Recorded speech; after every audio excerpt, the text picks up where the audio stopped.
How's it going, everyone? Welcome back. Hopefully everyone's having a lovely day. So the Cincinnati Reds, the first place Cincinnati Reds, still in first place here after beating the Padres last night in walk-off fashion. A game up on the Brewers. Entering the month of July. I don't know how many people have seen the Reds entering the month of July this season in first place of this division. Nonetheless, they have surprised the nation. They have surprised Reds country. And now, instead of talking about who we bringing in for the future, how the prospects doing, what's next year look like, we're talking about what can the Cincinnati Reds do to improve this baseball team to be a serious contender if they win the division and go into playoffs. Right now, we're looking at the bats. Bats killing it. So much depth in this batting lineup. The reason this team's been winning so many games. The bullpen. Been playing some solid ball. Been pitching very well. They gave up some runs last night. But besides that, overall, they've been pitching really well. If you remember Castellanos to Winker a couple seasons ago, when the Reds had an electric offense that could come back from behind and win just about any game, one of the big issues was it wasn't the starting pitching, but it was the bullpen, where you'd get to those later innings and the bullpen just couldn't hold the lead. But that, again, the bats were resilient, kept the team in games, found ways to battle back, but ultimately that was the demise of the team. This time around, bullpen's playing well, and that is so important. It is so important. It cannot be understated how important it is to have a solid bullpen entering the playoffs. Now the issue the Reds clearly having is the starting rotation. The third worst ERA in the league as far as starters are concerned, just under a 6 ERA on the season. And that, quite frankly, just isn't going to cut it.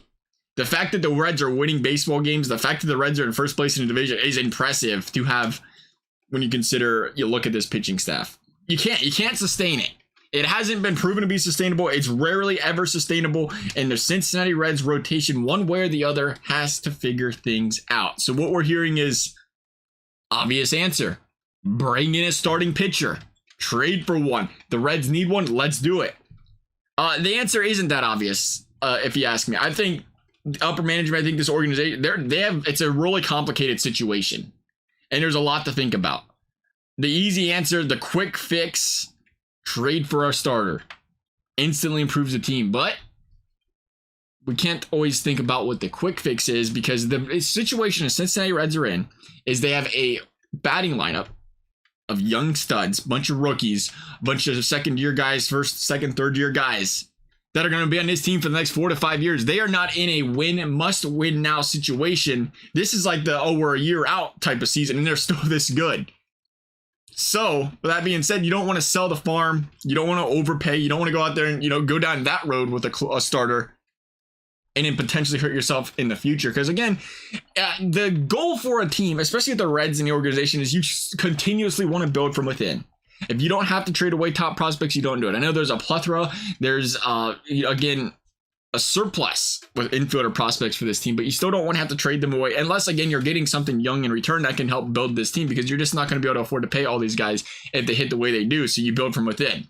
That being said, it is important for the Reds to consider and be methodical with how they use those prospects and how they trade some of those away for players. Because there is a point in time, don't get me wrong, there's a point in time you got to trade them prospects away. Some of them won't turn out to be MLB players anyway. You got to trade them away and, try to win. And at some point in time, that could be now. That could be in a year from now. It could be 2 years from now. Right now, it doesn't feel like that's now, where you have to reach too much. Obviously, again, a trade for a pitcher is good, but the reason things are complicated, let's run it through a couple different directions. First of all, again, we just brought it up. The Cincinnati Reds bats have been on fire. As rookies, as first, second year guys, there's always an adjustment phase for guys. The scouting report gets around, pitchers trying to find weaknesses, they learn your tendencies, and they start to figure guys out, and you typically see them slump. Maybe a month, maybe 6 weeks, maybe 3 weeks. It's different. It varies. Maybe 2 months, maybe the rest of the season. And that is something of question here for the Cincinnati Reds, because, again, it happens. The good guys will adjust to the adjustment. So when somebody adjusts, the pitchers find a scouting report and they adjust you and they find your weakness. As a good hitter, you're going to adjust yourself and come back bigger, stronger, better than ever. 4 to 6 weeks, however long it takes, right?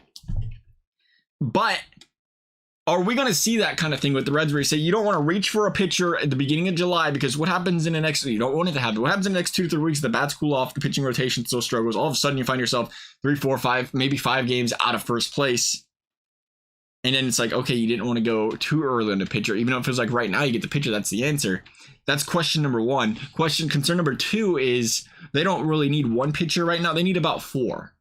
Now, the thing is, Ashcraft just had a great night last night. He felt like he pitched really good the outing before. Obviously, the line didn't agree with that, but he felt really good, which is promising. And we kind of seen that in this outing here against the Padres. You have Abbott. So there's 2 guys. Besides that, I mean, Lodolo and Green are injured, so you're kind of 3 guys down. You're 4 if Ashcraft continues to pitch the way he was before the last outing.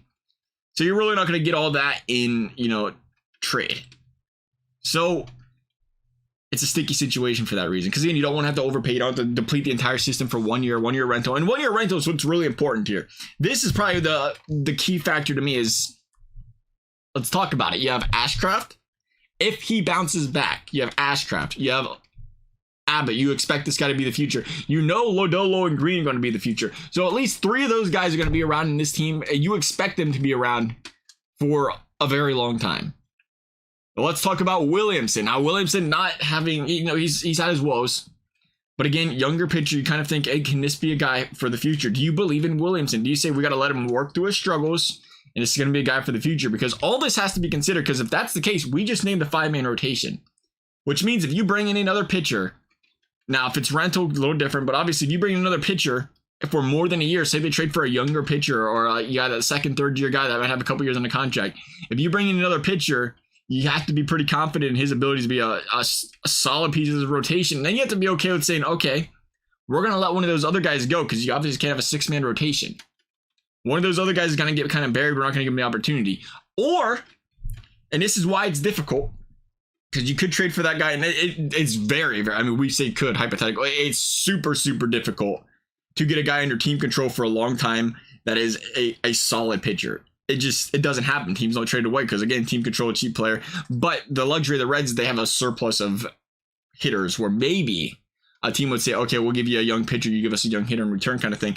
But that's where the dynamic comes there is right now, if you do believe in Williamson, if you do believe in Ashcraft, and you believe in the other big 3, you have those guys under team control for the next 4 to 5 years, which is huge.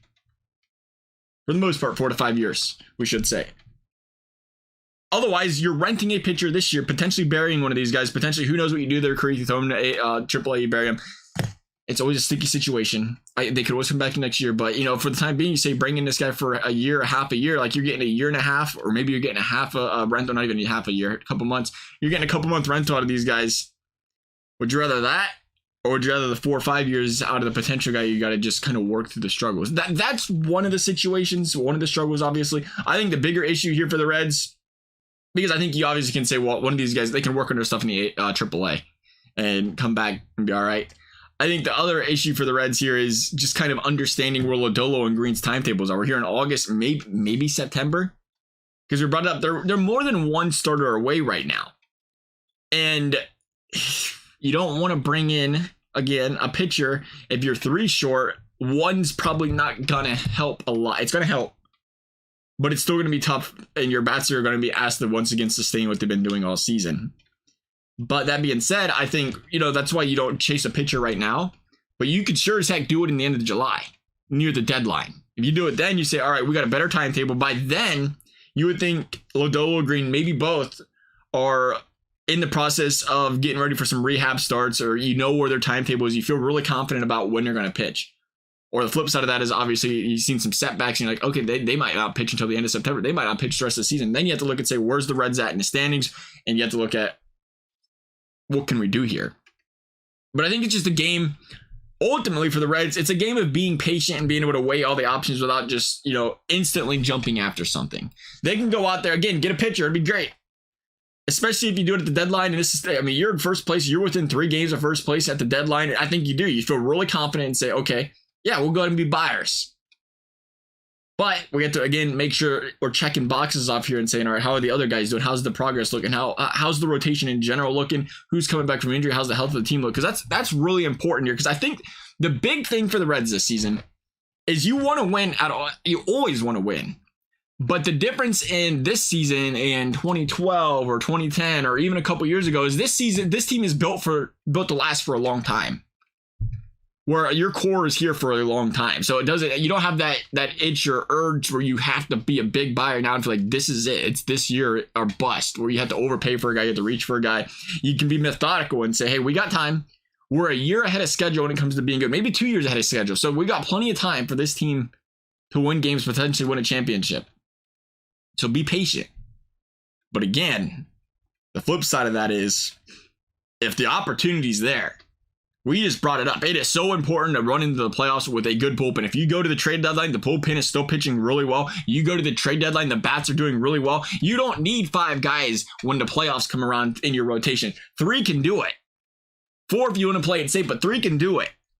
And they only need to give you 4, 5, 6 innings, and you're good if the bullpen can lock it down. And that is so important. You really look at it and say, hey, this is a young team. It's a resilient bunch.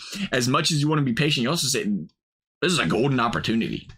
If this team can do what it's been doing all season, and you bring in some veterans, you bring in some guys that can log some innings, somebody that can, really important too, somebody that can give you 6 or 7 innings and help this team, you never know.